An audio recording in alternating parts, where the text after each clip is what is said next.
sumac. How can you use it in cooking? Because this is one of those incredible medicinal plants that's also fantastic in the kitchen. And I hope you'll join our herb course on sumac to find out more about how to use it medicinally. Essentially, what you have are your Western varieties. This is your red berry sumac, where they use the leaves and the berries. This is where the spice comes from that we're going to be talking about here shortly. Those are your Rus typhina, Rus hirta, Rus coriaria. Mostly it's the typhina that you're going to be encountering. And then in traditional Chinese medicine, they use Rus chinensis, right? Chinese sumac. It's actually a gallnut that's formed by the insect Maleficus. Both of these varieties, both of these leaves, berries, gallnut, all sour, astringent, anti-inflammatory, loaded with antioxidants, right?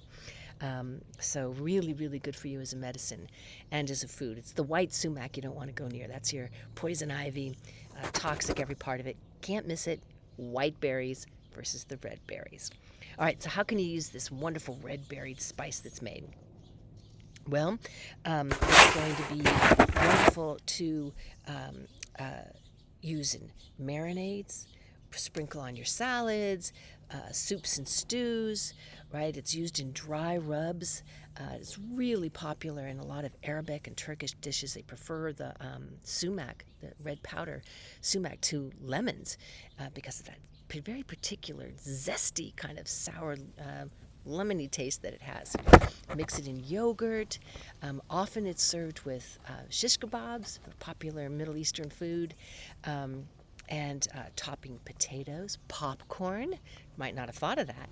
And you can even use a bit of sumac like with pink lemonade. It's kind of a popular rim also for the Bloody Mary glass at the top. But this is a spice that's loaded with nutrition, and in North America, Native Americans even loved it for its fragrance and its taste for a kind of beer. So there you have it, a medicine, a spice. Come join us and find out more about how you can be taking advantage of this plant.